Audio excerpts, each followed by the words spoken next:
ಎರಡು ಸಾವಿರ ವರ್ಷದ ಹಿಂದೆ ಶಾಲಿವಾಹನ ಎಂಬ ಒಬ್ಬ ರಾಜ ಅವನು ಪ್ರದೇಶದಲ್ಲಿ ಒಂದು ಯಾವ ಕಡೆನೋ ಹೋಗ್ತಾ ಇರ್ತಾನೆ. ಹೋಗಬೇಕಾದ್ರೆ ಸಂದರ್ಭದಲ್ಲಿ ಅವನು ಈ ಸಕಲೇಶ್ಪುರ ಎಂಬ ಪ್ರದೇಶಕ್ಕೆ ಬರ್ತಾನೆ. ಆ ಪ್ರದೇಶಕ್ಕೆ ಬಂದಾಗ ಇಲ್ಲಿ ಕಾಡು ಮೇಡು ಉದ್ಯಾನವನ ಪರಿಸರ ಫುಲ್ಲು ಸಖತ್ತಿರುತ್ತೆ.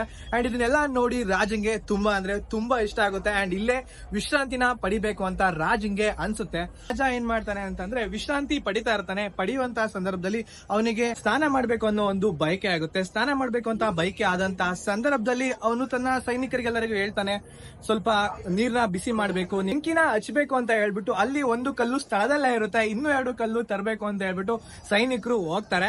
ಸೈನಿಕರು 2 ಕಲ್ಲನ್ನು ತಂದ್ಬಿಟ್ಟು ಸೌದೆ ಎಲ್ಲ ಹಾಕಿ ಕೊಳದಪ್ಲ ಇಟ್ಬಿಟ್ಟು ನೀರ್ನ ಬಿಸಿ ಮಾಡೋಕೆ ಶುರುನ ಮಾಡ್ತಾರೆ. ನೀರ್ನ ಎಷ್ಟು ಬಿಸಿ ಮಾಡಿದ್ರು ನೀರು ಬಿಸಿ ಆಗ್ತಾ ಇರಲ್ಲ. ಏನಪ್ಪಾ ಇದು, ಎಷ್ಟು ಬೆಂಕಿ ಹಾಕಿದ್ರು ನೀರು ಬಿಸಿ ಆಗ್ತಾ ಇರಲ್ಲ ಅಂತ ಹೇಳ್ಬಿಟ್ಟು ಉರಿನೆಲ್ಲ ಇನ್ನೂ ಜಾಸ್ತಿ ಮಾಡ್ತಾರೆ. ಎಷ್ಟು ಜಾಸ್ತಿ ಮಾಡಿದ್ರು ಒಂದು ಸ್ವಲ್ಪನೂ ಉಗುರು ಬೆಚ್ಚ ಆಗೋಷ್ಟು ಕೂಡ ನೀರು ಬಿಸಿ ಆಗ್ಲೇ ಇಲ್ಲ. ಅದೇ ಸಂದರ್ಭದಲ್ಲಿ ಆಕಾಶದಿಂದ ಒಂದು ಶಾರೀರವಾಣಿ ಕೇಳಿ ಬರುತ್ತೆ.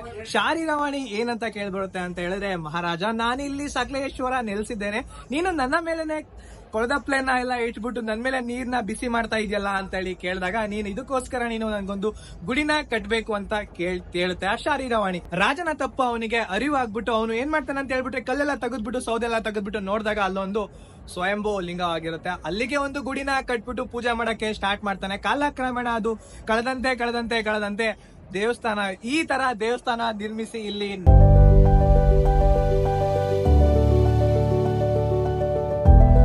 ಹಾಗೇನೆ ಶಿವರಾತ್ರಿಯ ಹುಣ್ಣಿಮೆಯ ಸಂದರ್ಭದಲ್ಲಿ ಇಲ್ಲಿ ರಥ ಮಹೋತ್ಸವ ಜಾತ್ರೆ ಎಲ್ಲಾನು ಕೂಡ ಆಗುತ್ತೆ. ಹಲೋ ಗೈಸ್, ಎಲ್ರು ಹೇಗಿದ್ದೀರಾ? ಚೆನ್ನಾಗಿದ್ದೀರಾ ಅನ್ಕೋತೀನಿ. ನಾನಂತೂ ಸಕ್ಕತ್ತಾಗಿದ್ದೀನಿ. ಎಲ್ರಿಗೂ ನಮಸ್ಕಾರ. ಅಂಡ್ ಇವತ್ತು ಏನಪ್ಪಾ ಒಂದು ವಿಷಯ ಅಂದ್ರೆ, ಅದೇ ರಥೋತ್ಸವಕ್ಕೆ ನಾವಿವತ್ತು ಬಂದಿದೀವಿ. ನಮ್ಮ ಸಕಲೇಶ್ಪುರದಲ್ಲಿ ಫುಲ್ಲು ಜಾತ್ರಾ ಮಹೋತ್ಸವ ನಡೀತಾ ಇದೆ. ಇವತ್ತಿಗೆಲ್ಲ ಇನ್ನು ಶಿವರಾತ್ರಿವರೆಗೂ ಇದು ಇರುತ್ತೆ. ಅಂಡ್ ಎಲ್ರು ಕೂಡ ಬನ್ನಿ ಅಂತ ಹೇಳ್ತಾ, ಬನ್ನಿ ಫುಲ್ಲು ತೇರ್ನೆಲ್ಲ ನೋಡೋಣ.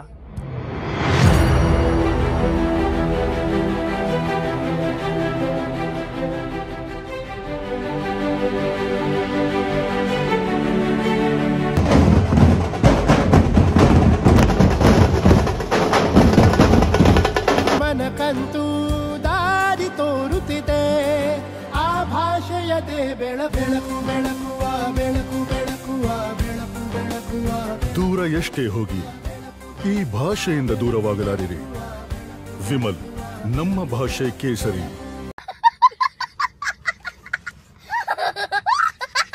ನಮಸ್ಕಾರ ಸಕಲೇಶ್ಪುರ. ನಮಸ್ಕಾರ.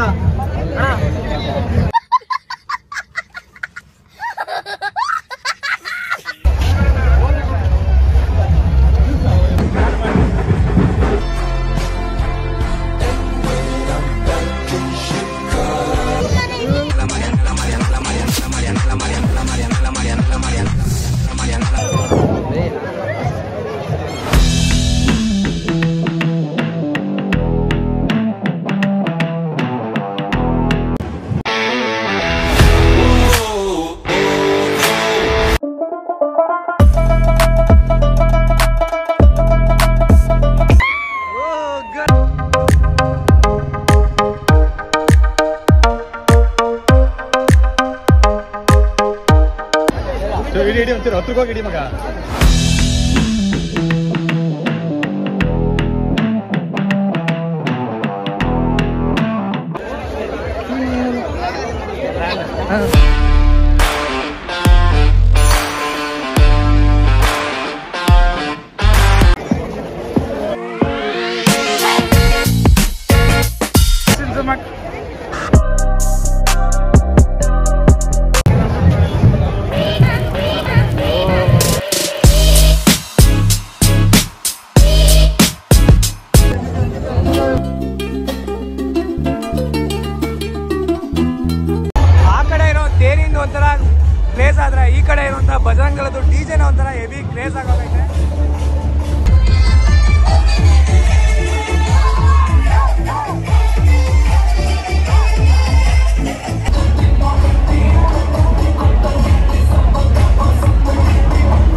ಇವಾಗ ಬರೀ ಇಷ್ಟೇ ಜನ ಕಾಣ್ತಾ ಇದ್ದಾರೆ, ಆದ್ರೆ ಇನ್ನು ಹೋಗ್ತಾ ಹೋಗ್ತಾ ತೇರು ಮುಂದೆ ಬರ್ತಾ ಇದ್ದಂಗೆ ಫುಲ್ಲು ಜನ ಅಂತೂ ತುಂಬ ಹೋಗ್ತಾರೆ. ನಮ್ಮ ಸಕಲೇಶ್ಪುರ ತೇರಲ್ಲಿ ತೇರು ಎಳಿಬೇಕಾದ್ರೆ ಅಥವಾ ಕುಣಿಬೇಕಾದ್ರೆ ಏನ್ ಕ್ರೇಜ್ ಇರುತ್ತೋ ಈ ಬಾಳೆಹಣ್ಣು ಹೊಡಿಬೇಕಾದ್ರೆ ಕೂಡ ಅಷ್ಟೇ ಕ್ರೇಜ್ ಇರುತ್ತೆ, ಅಷ್ಟೇ ಖುಷಿಯಿಂದ ಅಷ್ಟೇ ಜೋಶಿಂದ ಎಲ್ಲರೂ ಕೂಡ ಆ ಕಳಸಕ್ಕೆ ತುದಿಗೆ ಬಾಳೆಹಣ್ಣು ಹೊಡಿಯೋಕೆ ಎಲ್ಲರೂ ಟ್ರೈ ಮಾಡ್ತಾರೆ.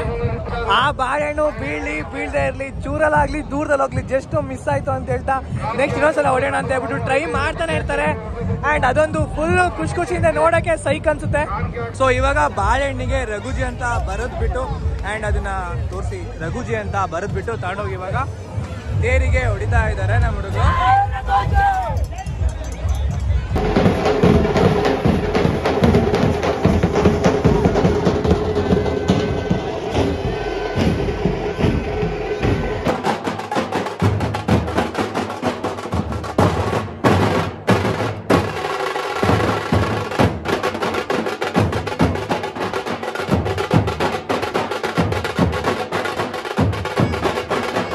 ಈ ಬಾಳೆಹಣ್ಣು ಹೊಡಿಬೇಕಾದ್ರೆ ನನ್ಗೊಂದು ಅರ್ಥ ಆಯ್ತು, ಏನಂದ್ರೆ ಬಾಳೆಹಣ್ಣು ಹೊಡಿಬೇಕು ನಂಗೆ ಸಿಗ್ಬೇಕು ಅಂತ ಕಾಯ್ತಾ ನಿಂತಿರೋರು ತುಂಬಾ ಜನ ಇದ್ದಾರೆ. ಆದ್ರೆ ಅವರೆಲ್ಲ ಫುಲ್ ಬಾಳೆಹಣ್ಣಿಗೋಸ್ಕರ ಕಾಯ್ತಾ ಇದಾರೆ, ಈ ತರ ಇದು ಆಡ್ತಾ ಇದಾರೆ. ಆದ್ರೆ ಬಾಳೆಹಣ್ಣು ಏನಾಗ್ತದೆ ಅಂದ್ರೆ ಹೊಡಿದಿಲ್ದಿರೋ ಅಥವಾ ಸುಮ್ನೆ ನಿಂತಿರ್ತಾರ ಹತ್ರ ಅವ್ರ ಹತ್ರ ಹೋಗಿ ಬೀಳ್ತಾ ಇದೆ. But moral of the story, ಅವಕಾಶಗಳು ಬೇಕಾಗಿರೋದು ಕಾಯ್ತಾ ಇರೋ ಹತ್ರ ಬರಲ್ಲ, ಯಾರಿಗೆ ಬೇಡ ಆಗಿರೋದ ಯಾರು ಬಳಸ್ಕೊಳಲ್ಲ ಅವ್ರ ಹತ್ರನೇ ಜಾಸ್ತಿ ಹೋಗೋದು ಅಂತ ಅನ್ಸುತ್ತೆ ಅಲ್ವಾ?